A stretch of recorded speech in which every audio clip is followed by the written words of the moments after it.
तो दोस्तों चलिए आज लेकर के आए हैं आपके लिए एनसीईआरटी एग्जाम्पलर का सेट नंबर 16। जी हाँ दोस्तों, जैसा कि आपको पता है कि साइंस से सेट चल रहा है, तो साइंस में वो भी एनसीईआरटी एग्जाम्पलर से सेट चल रहा है। इस सेट में 16वां सेट में 20 काफी इंपोर्टेंट क्वेश्चन डाले गए हैं, इसलिए दोस्त वीडियो को मिस मत कीजिएगा, शुरू से अंत तक के देखिएगा। ठीक है। दूसरी नंबर बात कि जो लोग अभी टेस्ट नहीं दिए हैं दोस्त जाकर के टेस्ट दे लीजिए, क्योंकि हम स्कोर कार्ड देखे हैं काफी कम लोग अटेम्प्ट किए हैं टेस्ट, इसलिए जो लोग टेस्ट से वंचित है अभी तक दोस्त जाकर के टेस्ट दे लीजिए, क्योंकि आज किसी भी वक्त हम लिंक को डीएक्टिव कर देंगे, इसलिए लिंक के डीएक्टिव होने से पहले आप टेस्ट दे लीजिए। 1 रुपया पैसा नहीं लगता है, फ्री का टेस्ट होता है, फिर भी आप लोग जो है डिले किए हुए रहते हैं, गलत है दोस्त। जाइए टेस्ट दे लीजिए। ठीक है, इसको पहले पूरा कर लीजिए फिर टेस्ट दे लीजिएगा। हम थोड़ा डिले करेंगे टेस्ट को लिंक के डीएक्टिव करने के लिए। ठीक है, तो चलिए क्या करते हैं कि अभी जो 16वां सेट है इसमें जो 20 इंपोर्टेंट क्वेश्चन है उसे हम देख लेते हैं। ठीक है, चलिए देखिएगा क्वेश्चन नंबर फर्स्ट में दोस्त क्या कहा जा रहा है, इसमें समझिएगा। क्वेश्चन को कहा जा रहा है कि निम्नलिखित में से कौन सा एक भौतिक परिवर्तन नहीं है। भौतिक परिवर्तन नहीं है मतलब कि रासायनिक परिवर्तन है, यही है मतलब रासायनिक परिवर्तन हम इसमें चुनना है। 3 ऐसे ऑप्शन होंगे जो भौतिक परिवर्तन होगा, एक ऐसा ऑप्शन होगा जो रासायनिक परिवर्तन होगा, तो चुनिए इसमें कौन सा होगा। तो पहला देख लीजिए, पहला नंबर क्या कहा जा रहा है दोस्त, इसमें कहा जा रहा है कि जल के क्वथन पर जलवाष्प का आधान होना। क्या ये रासायनिक परिवर्तन है या भौतिक परिवर्तन है? तो दोस्त जल के क्वथन पर क्या होता है कि आधान होना है, तो भौतिक परिवर्तन है, अच्छी तरह से जानते हैं, तो ये भौतिक परिवर्तन है। दूसरा नंबर देख लीजिए, दूसरा नंबर क्या कहा जा रहा है कि कहा जा रहा है बर्फ के गलन पर क्या होता है कि जल का आधान।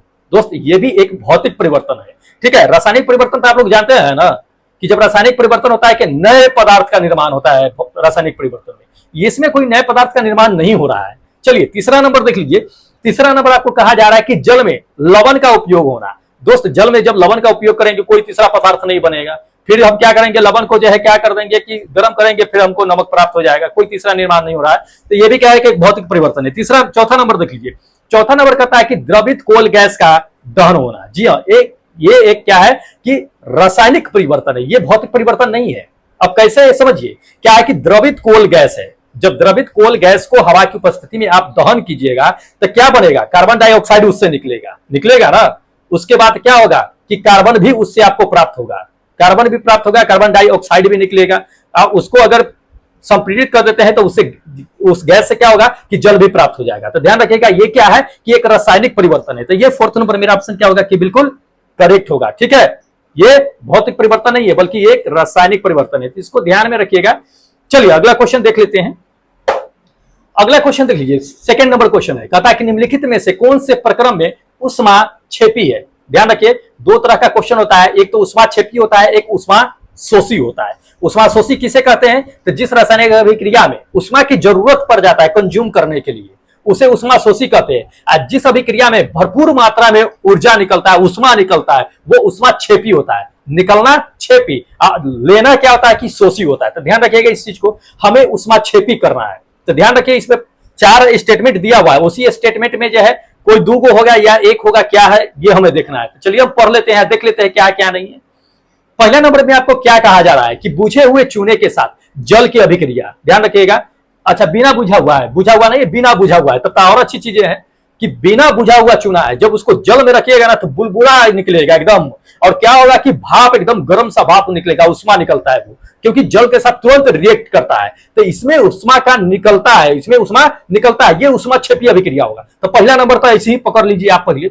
दूसरा नंबर देख लीजिए, दूसरा नंबर आपको क्या कहा जा रहा है कि एक अम्ल का क्या कर रहा है कि तनुकरण कर रहा है। तनुकरण मतलब जल में मिलाएगा, तो जान लीजिए कि अम्ल को जब जल में मिलाइएगा तो वो भी तेजी से अभिक्रिया करता है, उष्मा निकलता है, मतलब ये भी एक क्या होगा कि ऊष्माक्षेपी अभिक्रिया में आएगा। पहला दूसरा ऊष्माक्षेपी आ गया। चलिए तीसरा नंबर देखते हैं। तीसरा नंबर में कहा जा रहा है कि जल का वाष्पीकरण। दोस्त जल का वाष्पीकरण होता है, उसमें कोई उष्मा नहीं निकलता है, कोई उष्मा नहीं निकलता है, तो ये नहीं होगा। चलिए चौथा देख लीजिए, चौथा नंबर आपको कहा जा रहा है कि कपूर का क्रिस्टलीकरण यानी कि ऊर्ध्वपातन। दोस्त ऊर्ध्वपातन क्या होता है आप लोग अच्छे तरह से पढ़े होइएगा, अगर नहीं पढ़े हैं तो जान लीजिए कि जब कोई ठोस द्रव में न बदल के डायरेक्ट गैस में बदलता है तब उसको ऊर्ध्वपातन कहते हैं। तो कपूर ठोस है, वो जब उसको गर्म करेंगे तो वो द्रव में नहीं आएगा, डायरेक्ट गैस में बदल जाएगा, तो ये ऊर्ध्वपातन है। इसमें कोई यह क्या होता है कि उष्मा नहीं निकलता है। उष्मा किसमें निकलता है तो आपको हम बता दिए, पहला और दूसरा स्टेटमेंट। इस ऑप्शन में देख लीजिए कि पहला और दूसरा स्टेटमेंट है कौन, वही मेरा करेक्ट आंसर होगा। ध्यान रखिएगा। हाँ, ये पहला नंबर मेरा करेक्ट है कि ये पहला और दूसरा स्टेटमेंट इसी में दिया हुआ है, तो ये फर्स्ट नंबर मेरा ऑप्शन क्या है, बिल्कुल करेक्ट होगा। दोस्त ऐसे ही चूज करना है। चलिए अगला क्वेश्चन देख लीजिए। अगला क्वेश्चन क्या कहा जा रहा है कि सूर्य के प्रकाश की उत्पत्ति में क्या होता है कि अच्छा उपस्थिति है, सूरज के प्रकाश के उपस्थिति में क्या करता है कि सिल्वर क्लोराइड का उद्धान पर क्या होता है कि वह स्लेटी क्यों हो जाता है। जी हाँ, क्यों हो जाता है स्लेटी, ये बताना है। तो चलिए स्टेटमेंट, 4 स्टेटमेंट दिया हुआ है, कोई ना कोई स्टेटमेंट तो सही होगा ही। चलिए पहला देख लीजिए। पहला दोस्त स्टेटमेंट कहा जा रहा है इसमें कि सिल्वर क्लोराइड के अपघटन पर क्या होता है कि सिल्वर बनता है, इसलिए वो स्लेटी हो जाता है। तो जी हाँ, बिल्कुल सही है, यही कारण है स्लेटी होने का, ध्यान रखिएगा। यानी पहला स्टेटमेंट ही करेक्ट है, बाकी जो 4 स्टेटमेंट दिया हुआ वो बिल्कुल गलत है। तो ये फर्स्ट नंबर ही मेरा ऑप्शन क्या होगा कि करेक्ट होगा। केवल एक ही स्टेटमेंट क्या होगा कि इसमें करेक्ट होगा। ठीक है, तो ध्यान रखिएगा। चलिए अगला क्वेश्चन दिखाते हैं। अगला क्वेश्चन देख लीजिए। अगला क्वेश्चन कहा जा रहा है कि जल का वैद्युत अपघटन, एक क्या है कि अपघटन अभिक्रिया हाइड्रोजन के वैद्युत अपघटन से मुक्त हुई हाइड्रोजन और ऑक्सीजन के गैस का मोलर अनुपात क्या कहता है, मतलब क्या होता है। देखिए दोस्त, ये सारे जो घुमाने का तरीका है। सीधा तो कहा जा सकता है कि हाइड्रोजन और ऑक्सीजन के मोलर अनुपात कितना होता है, तो ये भी कहा जा सकता है, या जल में कह सकता था कि जल में हाइड्रोजन और ऑक्सीजन का मोलर अनुपात कितना होता है। सिंपल सी बात है ना, क्वेश्चन ऐसे ही घुमाता है, आप घूम जाइएगा। तो ध्यान रखिए, यह भी तरीका पूछा जा सकता है कि जल में हाइड्रोजन और ऑक्सीजन का मोलर अनुपात क्या होता है। तो ध्यान रखिएगा, जल का सूत्र क्या होता है, H2O होता है। हाइड्रोजन कितने हैं, 2 है, ऑक्सीजन कितने हैं, 1 है। 2 और 1 का कितना अनुपात हो गया, तो 2:1 हो गया। ये सेकेंड नंबर मेरा ऑप्शन क्या होगा कि बिल्कुल करेक्ट होगा। ध्यान रखिएगा, ये सब तरीका है दोस्त, ठीक है, गुमराह करने का, गुमराह नहीं होना है। चलिए अगला क्वेश्चन देख लीजिए। अगला क्वेश्चन क्या कहा जा रहा है कि तेल के नमूने को लंबे समय तक ताजा बनाए रखने के लिए निम्नलिखित में से कौन सी गैस प्रयुक्त की जाती है। ध्यान रखिएगा, काफी इंपॉर्टेंट है। देख लीजिए, दूसरे तरीका से आपको क्वेश्चन पूछता कैसे है, कभी कभी तो यह भी पूछ देता है कि चिप्स के पैकेट में कौन सी गैस भरी होती है और क्यों भरी होती है। आपको पता होगा, पढ़े होइएगा, लेकिन इसका देखिए क्वेश्चन घुमाने का तरीका है। और आपको हम बता देते हैं कि दोनों क्वेश्चन का आंसर एक ही होता है। उसमें भी तेल में फ्राई करते हैं ना चिप्स, आप पैकेट में बंद कर देते हैं, उसके बाद उसमें क्या करते हैं, कौन सी गैस भर देते हैं ताकि वह ऑक्सीकृत होकर के खराब ना हो, तेल बासी ना हो। इसीलिए उसमें क्या किया जाता है कि गैस को भरा जाता है। तो कौन सी गैस भरते हैं दोस्त, हम लोग अच्छी तरह से जानते हैं कौन सी, ये 4th नंबर हाइड्रोजन और नाइट्रोजन गैस को भरते हैं ताकि तेल जो है ऑक्सीकृत होकर के खराब ना हो और चिप्स को खराब न कर दे। ठीक है, ध्यान रखिएगा, 4th नंबर। चलिए अगला क्वेश्चन देखिए। अगला क्वेश्चन क्या कहा जा रहा है कि निम्नलिखित में से कौन से प्रक्रम में रासायनिक अभिक्रियाएं होती है। जी हाँ, किसमें रासायनिक अभिक्रिया होती है ये बताना है। तो पहला दे दिया है, देख लीजिए कि एक गैस सिलेंडर में निम्न दाब पर ऑक्सीजन गैस का भंडारण करना, क्या ये इसमें जो है रासायनिक अभिक्रिया होती है? बिल्कुल नहीं। अरे भंडारण करना है, इसमें रासायनिक अभिक्रिया कहां से होगी, नहीं होगी। इसमें कोई नया चीज थोड़ी बन रहा है, नहीं बन रहा है। दूसरा नंबर देख लीजिए, दूसरा नंबर कहता है वायु को द्रवित करना। वायु को द्रवित करना, तो वायु को द्रवित करना ये कोई रासायनिक अभिक्रिया नहीं है। तीसरा नंबर देख लीजिए, तीसरा नंबर आपको क्या कहा जा रहा है कि चीनी के प्याले में खुले पेट्रोल का रखना। दोस्त, खुला पेट्रोल रखेंगे किसी भी प्याला में तो अभिक्रिया थोड़ी ना कर लेगा। चीनी का प्याला कभी अभिक्रिया करता ही नहीं है खुद से, तो ये तो रासायनिक अभिक्रिया से रहा, ये भी नहीं होगा। तो होगा कौन, 4th नंबर ही मेरा ऑप्शन करेक्ट होगा। क्या कि उच्च ताप पर वायु की उपस्थिति में कॉपर तार को गर्म करना। देखिए, वायु की उपस्थिति में जब कॉपर के तार को आप गर्म कीजिएगा तो क्यूप्रिक ऑक्साइड बनेगा या कॉपर ऑक्साइड बनता है, ध्यान रखिएगा। तो ये एक क्या है कि रासायनिक अभिक्रिया है, और वो रासायनिक अभिक्रिया कर भी लेता है कॉपर जो है वायु के उपस्थिति में जब उसको गर्म कीजिएगा तो। ठीक है, तो ये 4th नंबर मेरा ऑप्शन क्या होगा कि बिल्कुल करेक्ट होगा। ठीक है, तो ध्यान रखिएगा। तो सारे क्वेश्चन एएलपी और टेक्नीशियन के लिए काफी इंपॉर्टेंट है दोस्त, ध्यान रखिएगा। टेस्ट में भी आपको क्वेश्चन जो दिया जाता है वो भी काफी इंपॉर्टेंट होता है, वो भी उसको भी माइंड में रखिएगा दोस्त। जितना आपको पीडीएफ टेलीग्राम पे दे देते हैं ना, उसको पढ़ा कीजिए, प्रिंट कर लीजिए या पढ़ा कीजिए। आप प्रिंट इसलिए कर लीजिए कि एग्जाम के समय में कम से कम एक बार रिवीजन मार लीजिएगा आप उसको। तो प्रिंट कर लीजिए, सेट बाय सेट एक पिनअप करके या बाइंडिंग करवा करके रख लीजिएगा, काफी मदद करेगा आपको एग्जाम के समय में। आप पीडीएफ कहां तक पलटते जाइएगा, आंख खराब हो जाएगा आपका। इसलिए प्रिंट करवा लीजिएगा कम से कम पीडीएफ को, हम यही कहेंगे। ठीक है, चलिए अगला क्वेश्चन देखते हैं। अगला क्वेश्चन देख लीजिए दोस्त। अगला क्वेश्चन क्या कहा जा रहा है कि क्या होता है जब परख नली में क्या होता है कि एक अम्ल का विलयन और एक क्षार के विलयन को मिलाया जाता है। क्वेश्चन घुमाने का तरीका है दोस्त, आपको हम बताते हैं, क्वेश्चन घुमाने का तरीका है, ध्यान रखिए। देखिए, इसको यह भी कहा जा सकता है कि क्या होता है जब अम्ल क्षार से अभिक्रिया करता है। सीधी सी बात है, अम्ल क्षार से अभिक्रिया करता है तो क्या होता है, यह भी तो कहा जा सकता है, लेकिन नहीं, इसमें कुछ और दे दिया। तो चलिए देखते हैं कि इसमें 4 स्टेटमेंट दे दिया है, स्टेटमेंट पढ़ लेते हैं। पहला नंबर देख लीजिए, पहला नंबर स्टेटमेंट क्या कहा जा रहा है कि विलय का तापमान बढ़ जाता है। बिल्कुल सही है, जब अम्ल के क्षार के विलयन को आपस में मिलाते हैं टेम्परेचर बढ़ जाता है, ये बिल्कुल सही है, पहला स्टेटमेंट पकड़ लीजिए। दूसरा देख लीजिए, कहता है कि विलयन का ताप घटता है। दोस्त, ताप घटता नहीं है, ताप तो पहला नंबर बढ़िए जाता है, ताप नहीं घटता है, तो दूसरा नहीं होगा, कैंसिल कीजिए दूसरा। तीसरा नंबर देख लीजिए, तीसरा नंबर आपको कहा जा रहा है इसमें कि विलयन के ताप समान रहता है, नहीं रहता है समान, न घटता है न समान रहता है, बल्कि टेम्परेचर बढ़ता है। फर्स्ट नंबर पर पकड़ लीजिए। चौथा नंबर देख लीजिए कि लवण का निर्माण होता है। जी हां, लवण का निर्माण होता है। जब अम्ल को क्षार के साथ आप अभिक्रिया कराइएगा तो क्या होगा, जल और लवण का निर्माण होता है, और इसी को उदासीकरण अभिक्रिया के नाम से भी जानते हैं। ध्यान रखिएगा, उदासीकरण अभिक्रिया पूछा जाएगा कि क्या कब होता है, उदासीकरण अभिक्रिया में क्या होता है, तो लवण और जल का निर्माण होता है। किससे अभिक्रिया करता है, अम्ल और क्षार से अभिक्रिया करता है। याद रखिएगा इस चीज को, मतलब कि इसमें जो होगा मेरा करेक्ट स्टेटमेंट जो होगा ये फर्स्ट नंबर की टेम्परेचर बढ़ेगा और लवण का निर्माण करेगा। पहला और चौथा, पहला और चौथा पकड़ लीजिए। इसमें देख लीजिए कि पहला और चौथा कौन सा है। हाँ, ये फोर्थ नंबर है, ये फोर्थ नंबर मेरा ऑप्शन क्या होगा कि बिल्कुल करेक्ट होगा। ठीक है, ध्यान रखना है दोस्त, काफी इंपॉर्टेंट क्वेश्चन है इसमें भी।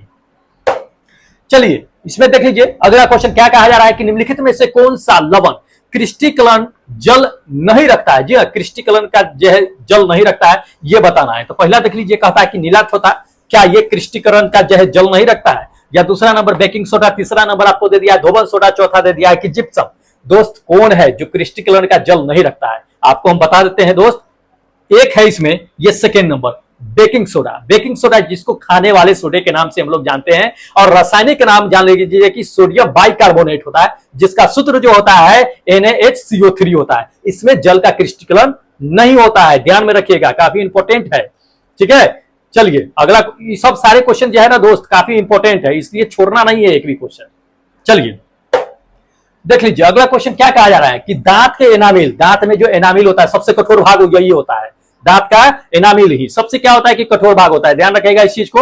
और आपको बताते हैं कि ये कैल्शियम फॉस्फेट का बना होता है, दांत का एनामिल जो होता है, तो वो उसकी जो प्रकृति होती है वो क्या होती है, ये क्षारीय होती है या अम्लीय होती है या उदासीन होती है, या चौथा कहता है कि उभयधर्मी होता है। उभयधर्मी मतलब क्षार अम्ल दोनों गुण दर्शाता है, क्या ये होता है।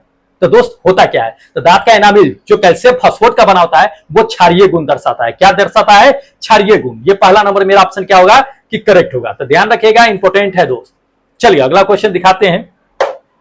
अगला क्वेश्चन देख लीजिए, अगला क्वेश्चन क्या कहा जा रहा है कि इसमें कहा जा रहा है कि पाचन के दौरान जठर रस का पीएच मान क्या होता है। जी हाँ, पीएच वैल्यू क्या होता है, जठर रस।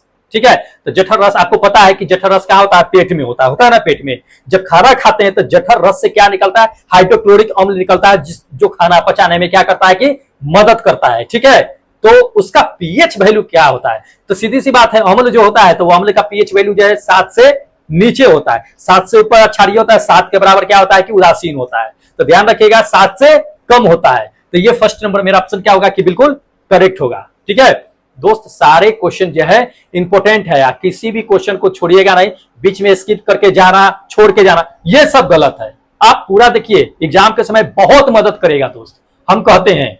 ठीक है, चलिए अगला क्वेश्चन देख लीजिए। अगला क्वेश्चन क्या कहा जा रहा है कि दृष्टि दोष युक्त, मतलब जिस व्यक्ति को आंख का दोष है, दृष्टि दोष है, वैसे विद्यार्थी के लिए निम्नलिखित में से किस अम्लीय क्षारक सूचक के रूप में प्रस्तुत कर सकते हैं। जी हाँ, किसे प्रस्तुत कर सकते हैं। पहला कह रहा है लिटमस, जी नहीं, बिल्कुल नहीं, लिटमस भी नहीं, हल्दी, हल्दी भी नहीं। तीसरा नंबर आपको कहा जा रहा है कि वेनिला, तो जी हाँ, वेनिला सत को, एसेंस को प्रस्तुत कर सकते हैं। तो ये थर्ड नंबर मेरा ऑप्शन क्या होगा कि बिल्कुल करेक्ट होगा। ठीक है, ध्यान रखिएगा। बहुत लोग जो है क्या करते हैं कि मैसेज करते रहते हैं, हम क्या करते हैं, ये कमेंट करते हैं कि लिंक है, पासकोड कहाँ है। दोस्त, जहां पे लिंक रहता है उसी के ठीक नीचे पासकोड दिया रहता है। पता नहीं लोग सिर्फ लिंक को ही क्यों देखते हैं, जाते हैं झट से लिंक को खोलते हैं, टक से मार के चले जाते हैं। इतना जल्दी टेस्ट देने की जल्दीबाजी होती है। अब फिर कमेंट में पूछेंगे इसका पासवर्ड क्या होगा, इसका पासकोड मांग रहा है, पासकोड क्या होगा। अरे यार उसी के नीचे दिया हुआ है पासकोड, आप लोग देखते नहीं हो, देखा करो यार, लिंक दिए हैं तो पासकोड भी देंगे, सीधी सी बात है।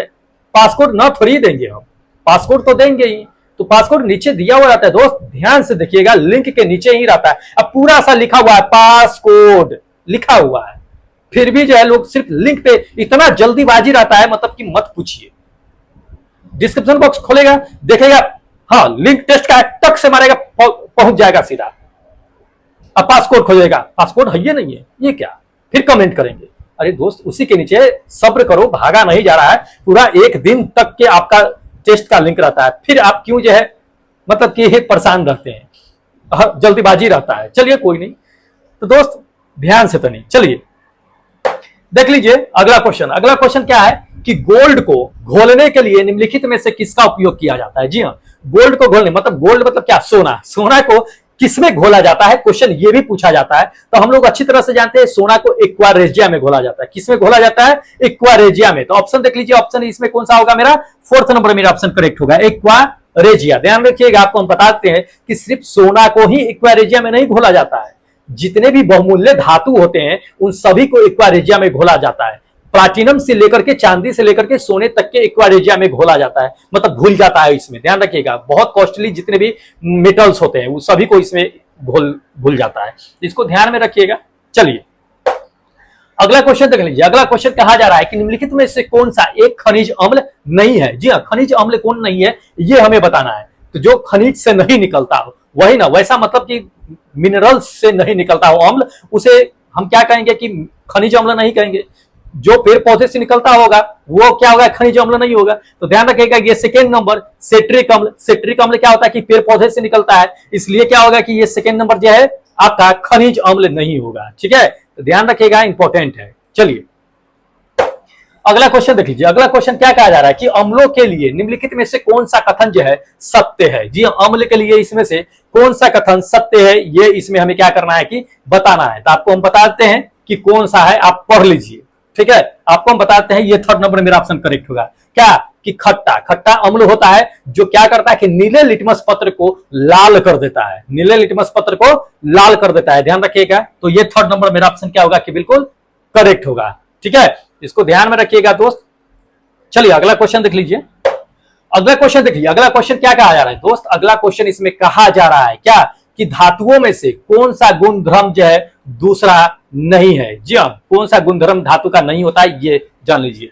पहला नंबर देख लीजिए, पहला नंबर कहता है विद्युत का चालकता। दोस्त ये धातु का गुणधर्म होता है, धातु से विद्युत चलता है, ये तो होगा नहीं। दूसरा नंबर ध्वनि, ध्वनि की प्रकृति, धातु को जब पीटेंगे टन टन की आवाज आता है तो ध्वनि भी होता है। तीसरा नंबर देख लीजिए, तीसरा नंबर कहा जा रहा है कि कर्तव्य निश्चय। दोस्त ये नहीं है, कर्तव्य निश्चय नहीं है, तो ये थर्ड नंबर मार दीजिए ऑप्शन। बाकी फोर्थ नंबर तन्यता तानते हैं, वो भी क्या है कि है ही गुणधर्म, ये तीसरा नंबर नहीं है। तो तीसरा नंबर मेरा ऑप्शन क्या होगा कि बिल्कुल करेक्ट होगा। ठीक है, तो ध्यान रखना है दोस्त। चलिए अगला क्वेश्चन देख लीजिए। अगला क्वेश्चन कहा जा रहा है कि सहायक तार खींचने के गुण को क्या कहते हैं। जी हाँ, कोई भी तार अगर खिंचा रहा है तो खिंचा रहा है तो उसको उस गुण को क्या कहेंगे जिसमें ये खींचने की गुण होती है। तो ध्यान रखिएगा, खिंचाने का जो गुण होता है वो तन्यता होता है, उसे तन्यता कहते हैं। जो भी मेटल या जो भी तार के रूप में खींचा जाए उसे तन्यता कहते हैं। और ये गुण जो है सिर्फ धातु में पाया जाता है, प्लास्टिक में भी होता है, उसे भी तान सकते हैं, लेकिन तार उससे बनाते नहीं है क्योंकि उससे धारा प्रवाहित नहीं करते हैं। उसके ऊपर जो है कोटिंग चढ़ा सकते हैं लेकिन उसे विद्युत के रूप में इस्तेमाल नहीं करते हैं। तो ध्यान रखिएगा, तार सहायता से खींचने वाले गुण को तन्यता कहते हैं। वैसे प्लास्टिक का भी वो खींचने वाला जो तार के रूप में होता है वो तन्यता ही गुण होगा। तो ये फर्स्ट नंबर मेरा ऑप्शन क्या होगा कि बिल्कुल करेक्ट होगा। ठीक है, चलिए अगला क्वेश्चन देख लीजिए। अगला क्वेश्चन इसमें कहा जा रहा है आपको कि वायु के लंबे समय तक के उदासन में सिल्वर क्या होता है कि काली हो जाती है, या निम्नलिखित में से किसके कारण हो जाता है। मतलब समझ लीजिए कि ज्यादा दिन तक अगर चांदी का आप गहना पहनते हैं या चांदी का अंगूठी पहनते हैं या चांदी का कोई भी चीज पहनते हैं, अगर ज्यादा दिन तक रह जाता है तो आप देखे होइएगा कि चांदी धीरे धीरे काला पड़ने लगता है। इसका कारण क्या होता है दोस्त, इसका कारण ये होता है कि चांदी जो होता है वायु में उपस्थित सल्फर जो होता है उससे अभिक्रिया करके सिल्वर सल्फेट बना देता है, जिसकी वजह से वो क्या होता है कि काला पड़ने लगता है, ध्यान रखिएगा। तो ये क्या होगा कि थर्ड नंबर मेरा ऑप्शन क्या होगा कि करेक्ट होगा, क्या, सिल्वर सल्फेट की वजह से। तो इसको ध्यान रखना है। चलिए अगला क्वेश्चन देख लीजिए। अगला क्वेश्चन कहा जा रहा है कि किसकी पतली परत के लेपन से क्या होता है कि आयरन को जंग से बचाने के लिए गैल्वेनीकरण किया जाता है। जी हाँ, गैल्वेनीकरण किया जाता है, गैल्वेनाइजेशन जो कहते हैं हम लोग, जिसको यशदीकरण के नाम से भी हम लोग जानते हैं। तो वो किसकी परत चढ़ा देते हैं लोहा पे, जिसकी वजह से लोहा का जंग नहीं लगता है, लोहा पर जंग नहीं लगता है, लोहे के जंग से बचा देता है। तो कौन सा होता है, सब हम लोग अच्छी तरह से जानते हैं और खूब पढ़े हैं, इस चीज को याद भी है। बहुत लोग तो आगे बढ़ गए होंगे स्किप करके आपको बताते हैं, जिंक होता है। क्या होता है, जिंक। ये थर्ड नंबर मेरा ऑप्शन क्या होगा, करेक्ट होगा। जिंक का परत चढ़ा देते हैं लोहे पे, उसी को यशदीकरण, गैल्वेनीकरण या गैल्वेनाइजेशन के नाम से हम लोग जानते हैं। ठीक है, चलिए अगला क्वेश्चन देख लीजिए। अगला क्वेश्चन क्या कहा जा रहा है कि हमारे जीवन में स्टेनलेस स्टील का बहुत उपयोग होता है। बर्तन, थाली, लोटा, छिपा सब जो है इस्तेमाल करते हैं हम लोग, क्या है, स्टेनलेस स्टील का करते हैं ना। तो उसमें क्या होता है कि उसमें क्या मिला होता है सबसे अधिक मात्रा में, जिसका उपयोग करते हैं। आयरन को जो है किन किन के साथ मिलाया जाता है, वही इसमें पूछा जा रहा है। ध्यान रखिएगा, आपको हम बताते हैं कि ये फर्स्ट नंबर क्या, निकेल और क्रोमियम। निकेल और क्रोमियम क्या होता है कि मिलाया जाता है स्टेनलेस स्टील में। ध्यान रखिएगा, काफी इंपॉर्टेंट है और पूछा भी जाता है। ठीक है, क्योंकि ये भी प्रश्न आया हुआ था। चलिए ये है अपना लास्ट क्वेश्चन। ये एनसीईआरटी एग्जाम्पलर के सेट 16 का 20वां क्वेश्चन, जो लास्ट क्वेश्चन है। क्या कहा जा रहा है कि यदि कॉपर को वायु में खुला हुआ आप छोड़ दीजिए, तो खुला हुआ छोड़ दीजिएगा तो कुछ समय के बाद धीरे धीरे उसकी चमक क्या होगा कि खत्म हो जाएगी। चमक खत्म हो जाएगी। अब वो क्या होगा कि उसका रंग जो होता है वो धीरे धीरे क्या होता है कि नीले रंग में बदलना शुरू हो जाता है, भूरी रंग खो देता है, तो वो हरे रंग में बदलना शुरू हो जाता है। वो किस वजह से होता है, इसमें से क्या है, तो ध्यान रखिएगा। आपको हम बताते हैं कि कॉपर क्लोरेट का निर्माण कर देता है ऑक्सीजन से अभिक्रिया करके, क्योंकि ऑक्सीजन से कॉपर कई बार जाकर के अभिक्रिया करता है। पहले कॉपर जाकर के ऑक्सीजन से अभिक्रिया करेगा, कॉपर ऑक्साइड बनाता है, फिर जो है क्या करता है, फिर ऑक्सीजन से अभिक्रिया करता है, कार्बन से अभिक्रिया करता है, कई बार कार्बन डाइऑक्साइड से अभिक्रिया करता है, फिर कॉपर कार्बोनेट बनाता है। तो ये ध्यान रखिएगा, ये आपका सेकंड नंबर मेरा ऑप्शन क्या होगा, CuCO3 की वजह से क्या होता है कि हरा रंग होता है। हरा रंग जो होता है वो CuCO3 की वजह से ही होता है। तो ध्यान रखिएगा, ये अपना 20 इंपोर्टेंट क्वेश्चन था जो काफी इंपोर्टेंट है। ध्यान रखिएगा, छोड़िएगा मत। इस सभी को जब भी आपको हम पीडीएफ प्रोवाइड कराएंगे दोस्त, प्रिंट करके जरूर रख लीजिएगा और स्टेपलर करके या बाइंडिंग करवा के रखिएगा दोस्त। एग्जाम के समय ये एक बार पलट करके पूरे रात में एक बार खत्म कर दीजिएगा, चल जाइएगा एग्जाम देने के लिए। एकदम मस्त आना ही ये क्वेश्चन, ध्यान रखिए, काफी इंपॉर्टेंट है। चलिए क्या है कि जो लोग अभी तक टेस्ट नहीं दिए हैं जाकर के टेस्ट दे लीजिएगा। जो लोग चैनल नहीं सब्सक्राइब किए हैं दोस्त, आपसे रिक्वेस्ट करते हैं आपके लिए कि आप कम से कम चैनल सब्सक्राइब कर लीजिए। जो आरआरबी, एएलपी और टेक्नीशियन का तैयारी कर रहे हैं, मैं उनसे कह रहा हूं दोस्त, कर लीजिए, आपके लिए काफी बेनिफिट होने वाला है। ठीक है, आगे जो भी वीडियो आएगी मैं आपको प्रोवाइड कराऊंगा, वो काफी आपको हेल्प करेगी। इसलिए आपको बताते हैं कि चैनल सब्सक्राइब कर लीजिए और टेस्ट जाकर के दे लीजिए। उसका स्कोर कार्ड कल हम लेकर के आएंगे। ठीक है, जो भी टेस्ट देंगे। चलिए हमको इजाजत दीजिए, हम फिर मिलते हैं एक नए वीडियो के साथ, एक नए सेट के साथ। तब तक जय हिंद दोस्तों।